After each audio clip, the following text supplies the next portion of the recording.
വയനാട് ടൗൺഷിപ്പിലെ വീടുകളിൽ ചോർച്ചയെന്ന മാധ്യമങ്ങളുടെ കള്ളവാർത്ത പൊളിച്ച് മന്ത്രി കെ രാജൻ. വീടിന്റെ മേൽക്കൂരയിലെ പെൻസിൽ വരയെയാണ് വിള്ളലായി ചിത്രീകരിച്ചത്. മാധ്യമങ്ങൾക്ക് മുന്നിൽ പെൻസിൽ വര മായ്ച്ചു കാട്ടിയ മന്ത്രി ഇതിനെതിരെ നടക്കുന്നത് അടിസ്ഥാനരഹിത പ്രചാരണമെന്നും വിമർശിച്ചു. ടൗൺഷിപ്പിലെ വീടിന് വിള്ളൽ വീണെന്ന മാധ്യമ വാർത്തകൾ തെറ്റിദ്ധാരണാജനകമാണെന്ന് മന്ത്രി കെ രാജൻ വ്യക്തമാക്കി. കിഫ്ബിയുടെ സാങ്കേതിക വിഭാഗമായ കിഫ്കോണിന്റെ പരിശോധന നടത്തിയ ശേഷമേ സർക്കാരിന് വീടുകൾ കൈമാറുകയുള്ളൂ. ദുരന്തബാധിതർക്ക് വീട് കൈമാറണമെങ്കിൽ എല്ലാ പരിശോധനയും നടത്തി സുരക്ഷിതമെന്ന് ഉറപ്പുവരുത്തണം. അതിനുള്ള പരിശോധനയാണ് 178 വീടുകളിൽ ഇപ്പോൾ നടക്കുന്നത്.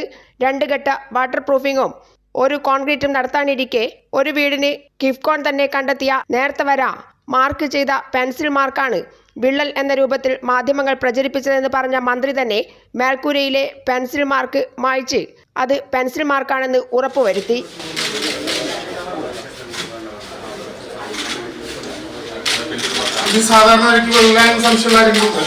ക്രാക്ക് ഉണ്ടത് എന്ന് നമ്മളിപ്പോൾ മാന്തി നോക്കുമ്പോൾ റോബിൻ കൂടി ഉണ്ടായിരുന്നു എന്നാണ് എൻ്റെ ധാരണ. അല്ല, അവിടെ പിന്നെ എന്താണ് ചെയ്തിരിക്കുന്നത്? അല്ല, ആ വളരെ കൃത്യമാണല്ലോ. അതിൻ്റെ നടുവിൽ കിനിഞ്ഞു വന്ന ഒരു ചെറിയ പാടുണ്ട്.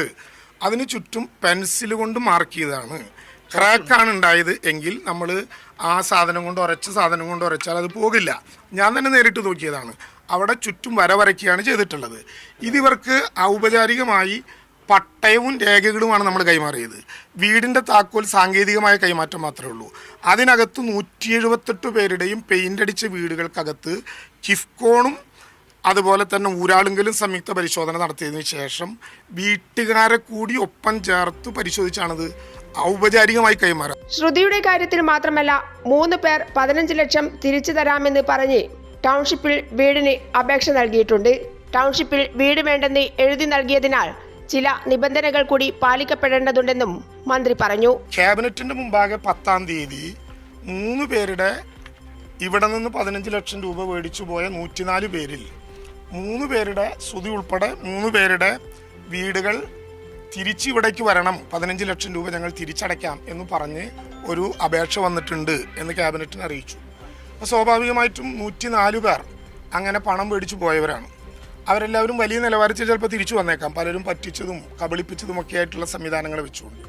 അപ്പോൾ നേരത്തെ ഉണ്ടാക്കിയ അഗ്രിമെൻറ്റിൽ ഇനി ഇത് തിരിച്ചു വരാൻ പറ്റില്ല എന്ന് എഴുതിയതുകൊണ്ട് തിരിച്ചു വരുന്നതിൽ വിരോധമില്ല. പക്ഷെ തിരിച്ചു വരുമ്പോൾ എന്തുകൊണ്ടാണ് അങ്ങനെ തിരിച്ചു വരുന്നത് എന്നുള്ളതിൻ്റെ ഉചിതമായൊരു കാരണം രേഖപ്പെടുത്തണം. അല്ലെങ്കിൽ ബാക്കിയുള്ളവർ കൂടി വരുമ്പോൾ ക്യാബിനറ്റിന് അത് അറിയേണ്ട കാര്യമുണ്ട്. കോൺഗ്രസ് ഭരിക്കുന്ന മേപ്പാടി പഞ്ചായത്തിൽ നിന്ന് വീടെടുക്കുന്നതിനുള്ള അംഗീകാരം പോലും കോൺഗ്രസ് ഇതുവരെ വാങ്ങിയിട്ടില്ലെന്നും മന്ത്രി പറഞ്ഞു.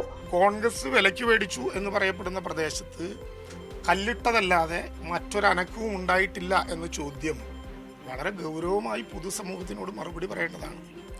UDF തന്നെ ഭരിക്കുന്ന മേപ്പാടി ഗ്രാമപഞ്ചായത്തിൽ ഒരു പ്ലാനിൻ്റെ അപ്രൂവൽ കിട്ടാൻ മണിക്കൂറുകൾ മാത്രം മതി എന്നിരിക്കെ ആ പ്ലാനോ അപ്രൂവലോ എടുക്കാതെയാണ് കല്ലിട്ടിട്ടുള്ളത് എന്ന യാഥാർത്ഥ്യം പൊതുസമൂഹത്തിൻ്റെ മുമ്പിലുണ്ട്. News bureau, Wayanad.